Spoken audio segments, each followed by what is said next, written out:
तो और जब भी कभी आप नया स्टार्टअप करते हो तो मेरा तो ये मानना है कि जब तक आप एबिटा पॉजिटिव नहीं हो जाते आपको कुछ भी दिखना ही नहीं चाहिए। मैंने शायद लास्ट पॉडकास्ट में भी ये बात बोली थी, एंड आई स्टिल रिमेम्बर कि आई हाईली रिकमेंड एवरीवन जिसको भी बिजनेस सेक्टर में आना है, ना फैमिली ना घर ना बच्चे। आप ऑब्वियसली इमरजेंसीज में तो आपको सबका ध्यान रखना है, आप ही की फैमिली है, पर major focus should be on your work. तो जिस भी वेंडर से आप बात करते हो तो माइंड में क्या स्ट्रेटेजी होती है कि इन बंदों से किस तरीके से मैं बात करूँ, या ऐसी क्या पिच रखूँ सामने जो जिस काम के लिए मैं आया हूँ वो मेरा काम बन जाए। कुछ नहीं करना सर, फैमिली इवेंट्स, शादियाँ, बर्थडे पार्टीज, दोस्तों से मिलना, ये सब बंद हो जाता है। तो कल हरियाली तीज थी, कल मेरा सारा स्वीट्स का काउंटर फोल्ड आउट हो गया था। और अगर आप रोज हसल नहीं करेंगे तो आप सक्सेसफुल होना बहुत ही मुश्किल है मेरे हिसाब से। तो आपको आइडेंटिफाई करना पड़ेगा कि आपका टारगेट ऑडियंस आपको कहाँ मिलेगा सबसे ज्यादा।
नमस्ते दोस्तों, वेलकम टू अनदर पॉडकास्ट।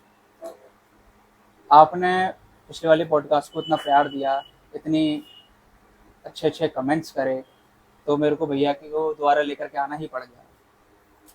ये पॉडकास्ट वापस से हमारे भाई अरुण भैया के साथ है, जो कि आप जानते हो जिनका एक कैफ़े है, बेकरी है। जो बातें हमने पिछले पॉडकास्ट में कवर नहीं करी थी वो इस पॉडकास्ट में करेंगे। और इस वीडियो को, इस पॉडकास्ट को एंड तक देखना, आपको इतनी अच्छी और इतनी सीखने वाली बात मिलेगी एंड तक। तो बिना किसी देरी के भैया से आपको मिलवाता हूँ। हेलो भैया, कैसे हो? बढ़िया भैया, आप बताइए। मैं तो बिल्कुल ठीक हूँ, आप बताओ कैसे हो आप? मैं बिल्कुल ठीक भैया, ऑल गुड। तो जब हमने पहले बात करी थी, पहले वीडियो शूट करी थी, जब से और अब में क्या चेंजेस आ रहा है? चेंजेस कुछ नहीं सर, धीरे धीरे अपनी मंजिल की तरफ बढ़ रहे हैं, स्लोली एंड ग्रेजुअली। और उसी में विश्वास करता हूँ मैं, जो बहुत तेज चलते हैं बहुत तेज गिरते भी हैं। स्लोली स्लोली अगर आप बढ़ेंगे तो स्लोली आप उसको होल्ड ऑन कर पाएंगे।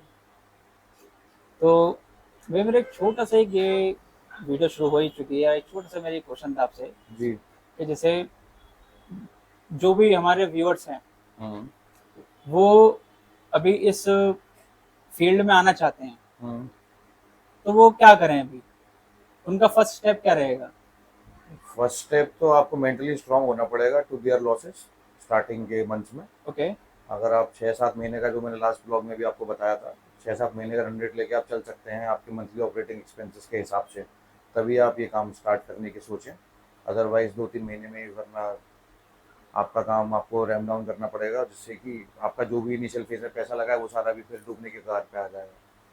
तो और फाइनेंशियली पीछे से अपना बैकग्राउंड सही रखिए, 6-7 महीने का रन रेट अपने पास रखिए, ताकि आप स्टेप इन करें तो स्टार्टिंग में लॉसेज होते हैं, हर नए बिजनेस में होते हैं, तो आप उसको आराम से अपने काम को चला पाएँ, आपको बैरियर ना आए, फाइनेंशियल कॉन्स्टेंट्स ना आए। बेसिकली चैलेंजेस क्या रहते हैं? एक्चुअल जो चैलेंज है, या तो स्टार्ट करने के टाइम पर तो चलो कोई नहीं, हम लोग कहीं से बैंक से भी पैसे उठा लेते हैं एक इंटरेस्ट पे, नहीं तो हमारे फैमिली बैकग्राउंड इतना स्ट्रॉन्ग है, वहाँ से हम फैमिली से किसी न किसी से मिल जाते हैं। जी। जो एक्चुअल चैलेंजेस है शुरुआत करने में है, चलाने में है, और है तो क्या है, वो है क्या चीज एक्चुअली चैलेंजेस? सर बिजनेस का तो नाम ही चैलेंज है। Business okay. में तो रोज एक नया चैलेंज है, क्योंकि आपकी कोई फिक्स इनकम तो है नहीं। जी बिल्कुल। आपको ऐसा जॉब तो आप कर नहीं रहे कि महीने के एंड में जो भी आपकी फिक्स सैलरी है वो आपके अकाउंट में क्रेडिट हो जाएगी। तो बिजनेस तो रोज ही चैलेंज है। मार्केट बहुत ही कॉम्पिटिटिव है। स्पेशली हमारे मार्केट की अगर बात करें इंडस्ट्री की, तो बहुत ही सेटल्ड प्लेयर्स हैं। अलीगढ़ में अगर आप बात करेंगे तो बहुत ही पुराने पुराने प्लेयर्स हैं जो बेकरी लाइन में बहुत बहुत कई 50 साल से काम कर रहे हैं। तो कंपटीशन तो पूरा है। आपको रोज सुबह एक नए चैलेंज की तरह लेनी है। दिन भर में आपको प्लानिंग करनी है, आपको क्या करना है, आपको कैसे अपना बिजनेस ग्रो करना है। और अगर आप रोज हसल नहीं करेंगे तो आप सक्सेसफुल होना बहुत ही मुश्किल है मेरे हिसाब से। तो रोज हसल करनी बहुत इंपॉर्टेंट है। तो जैसे आप अपने प्रोडक्ट्स के लिए मल्टीपल वेंडर्स के पास जाते रहो, जी किसी ना किसी प्रोडक्ट्स की डील के लिए, या कोई स्टॉक आउट ऑफ हो गया है उसको स्टॉक लाने के लिए, जी। तो जिस भी वेंडर से आप बात करते हो, हम्म। तो माइंड में क्या स्ट्रेटेजी होती है कि इन बंदों से किस तरीके से मैं बात करूँ, या ऐसी क्या पिच रखूँ सामने जो जिस काम के लिए मैं आया हूँ वो मेरा काम बन जाए? नहीं, इस काम के लिए तो माइंड में कोई स्ट्रेटेजी रखनी नहीं है। आपको सबसे पहले एग्जैक्टली पता होना चाहिए कि किस चीज़ के लिए आपको कहाँ जाना है। अगर आपको जगह सही पता है तो आप सीधे जाके अपनी रिक्वायरमेंट दोगे, वो आपको सामान देगा, आप पेमेंट करोगे, सामान आपके पास। और स्टार्टिंग में जाना पड़ता है, बाद में तो आप बस उनको ऑर्डर कर दीजिए। और ऑर्डर करने के बाद सामान आपकी शॉप पे आ जाता है। पेमेंट आप यूपीआई कर दीजिए, कैश में कर दीजिए, जैसे भी आपको करनी है। तो आपने बताया कि अपना कैफे से पहले आपने कॉर्पोरेट लाइफ, हाँ जी, बहुत कॉर्पोरेट में बहुत आपने लंबी, वर्क किया है। बहुत लंबा। जी जी। तो उसके बारे में कुछ बताइए, क्या रहता है उधर, एक्सपीरियंस, क्या सीखने को आपको मिला? नहीं, बहुत कुछ सीखने को मिला सर। जॉब नहीं होती तो मैं ये सब चीज़ें इम्प्लीमेंट ही नहीं कर पा रहा होता। मुझे थोड़ा बहुत जो आइडिया है, मार्केटिंग क्या होती है, ऑपरेशंस क्या होता है, स्ट्रेटेजी क्या होती है, फाइनेंस क्या होता है, अकाउंट्स को रोज कैसे मेंटेन करना होता है, ये जॉब नहीं सिखाया।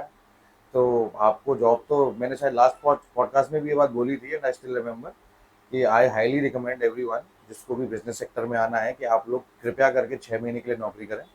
किसी भी सेक्टर में करें, थोड़ा एक्सपोजर लें। और कोशिश करें कि अपने होम टाउन से बाहर करें, ताकि आपको जो रियल लाइफ चैलेंजेस हैं, कैसे रहना है, कहाँ पे रहना है, क्या खाना है, किस एटमॉस्फेयर में रहना है, पंखा है, एसी है, कूलर है, वो आपको जब तक आप एक्सपीरियंस नहीं करेंगे वो चीज़ें आपकी समझ में नहीं आएंगी। तो आप वो एक्सपीरियंस लें, ताकि आपको वो प्रॉब्लम्स जो रियल लाइफ में होती हैं वो निकलें आप घर से बाहर और उनको महसूस करें, ताकि आपको आइडिया हो कि बिजनेस करना भी कोई बच्चों का खेल नहीं है, मजाक की बात नहीं है कि पापा ने पैसे दे दिया आपने स्टार्ट कर दिया बिजनेस। ऐसे तो वो स्टार्ट होगा और बंद हो जाएगा। तो रियल लाइफ एक्सपोजर बहुत इंपॉर्टेंट है। उसके लिए आई स्ट्रिक्टली रिकमेंड सब लोग एक बार भले ही 6 6 महीने के लिए जॉब करें, पर बिजनेस स्टार्ट करने से पहले एक बार जॉब जॉब जरूर करें। तो मतलब या कोई भी एक ऐसी बात, कोई भी एक ऐसी इम्पोर्टेंट पॉइंट जो आप अभी बताना चाहो, जो आज हमारे व्यूअर्स हैं, हम्म। व्यूअर्स के साथ साथ कुछ ऐसे लोग भी इस वीडियो को देख रहे होंगे जिनका एक ऑलरेडी कैफे रन कर रहे हैं वो लोग, हम्म। तो वो लोग इंस्पायर्ड हो सके, कोई एक ऐसी बात नहीं, या कोई भी इंस्पायर्ड दो तो पॉइंट ऐसे कि जी। ये डूज एंड डोंट्स दोनों। नहीं, डूज का ये है सर कि आपको till the time your shop gets open, उस टाइम से लेके जब तक आपकी दुकान बढ़ती है, आपको शॉप के आसपास रहना बहुत इंपॉर्टेंट है। क्योंकि अगर आपकी नज़र हटी तो दुर्घटना घटी वाली कहानी है। क्या चीज़ दाएं बाएं हो जाएगी, और आप कितने भी कैमरे लगा लो, you can not monitor it 24/7। आप नहीं कर सकते। दूसरा है कि आप जब अपने काम पे होगे तो आपका दिमाग बाय डिफॉल्ट काम पे ही चलेगा।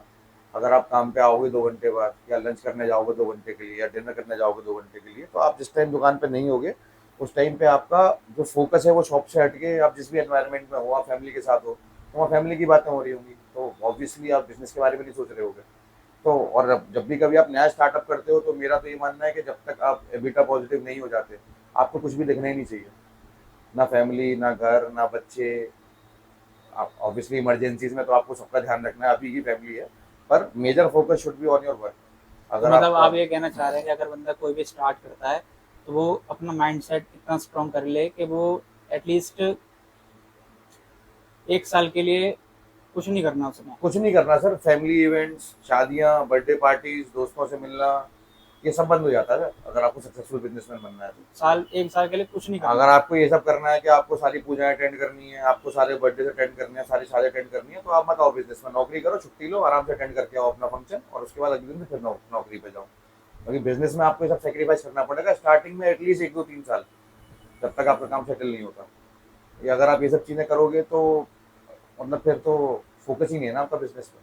आप सब कुछ छोड़ छाड़ के अगर बिजनेस में आ रहे हो, then give your 110% to your business. तो अभी आप हैप्पी हो?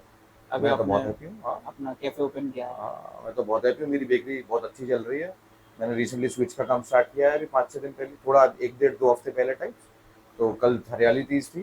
कल मेरा सारा स्विच का काउंटर सोल्ड आउट हो गया था। तो अच्छा रिस्पॉन्स है लोगों का, तो और अच्छी चीज़ दे रहे हैं तो लोगों को समझ में आ रही है, अच्छे प्राइजेस हैं। तो मतलब आपका बातों का एंड यही है कि जिस तरीके से भैया ने बात पूरी समझाई है, आपने पहले पॉडकास्ट 1 देखा होगा और ये पार्ट 2 है, तो उन बातों को समझ करके अगर आप इस बिज़नेस में आना चाहते हो, और इस बिज़नेस में ही नहीं, कोई और दूसरा कोई बिज़नेस ओपन करना चाहते हो, जो भैया ने बताया है वो चीज़ को आप फ़ोकस करके उस चीज़ को अपनी लाइफ़ में इम्प्लीमेंट करते हो, तो आप बिल्कुल सक्सेस की तरफ आगे जाओगे। तो भैया,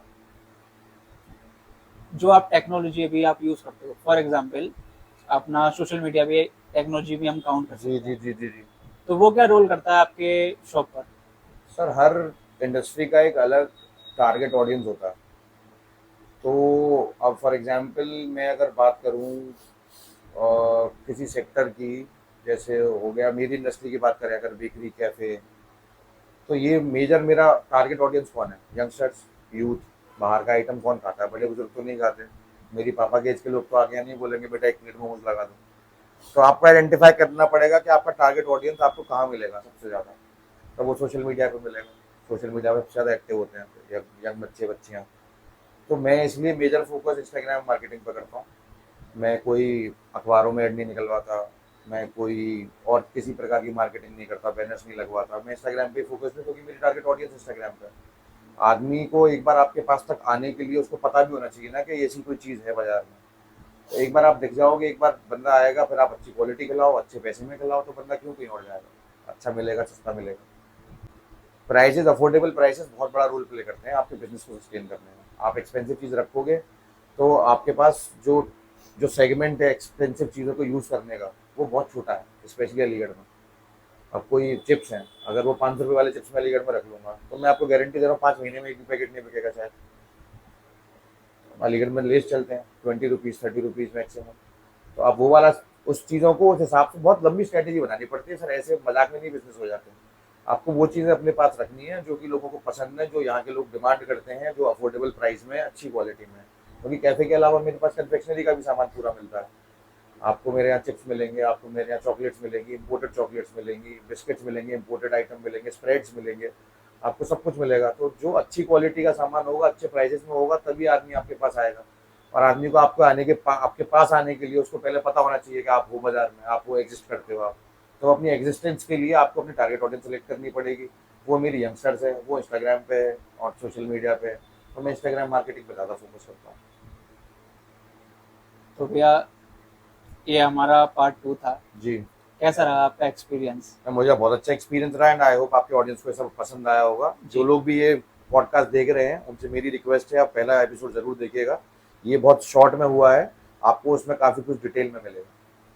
जो हमारी 70% बात तो हमारे फर्स्ट पॉडकास्ट में हो चुकी है, तो ये 30% बातें थी जो मैंने भैया से बोला, भैया का टाइम निकाला, इतना इतना बिजी शेड्यूल है कि मेरे को भी भैया का टाइम 3 से 4 दिनों के बाद मिला है। तो बस मेरा कहने का मतलब ये था कि भैया, अगर आप लोग कुछ करना चाहते हो तो उसकी तरफ या उसकी तरह से बिल्कुल बनना रहना ही पड़ेगा।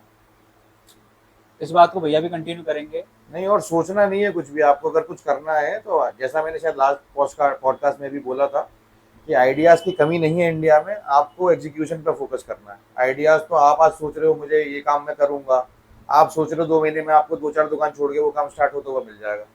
तो वो जो फर्स्ट मूवर एडवांटेज था वो आपकी जगह कोई और ले जाएगा। अब आप जब तक स्टार्ट करोगे 2-3 महीने उसमें फिर लगेंगे, 6 महीने में तो उसका कस्टमर बन जाएगा पूरा। फिर आप उसके कस्टमर तोड़ने के लिए परेशान होगे कि कैसे मेरे पास आदमी आए। तो एक बार जब लॉयल कस्टमर बन जाते हैं, जैसे इंडिया में लॉयल कस्टमर्स का रेशो बहुत कम है, पर अगर बन जाते हैं तो वो दाएं बाएं नहीं जाते हैं।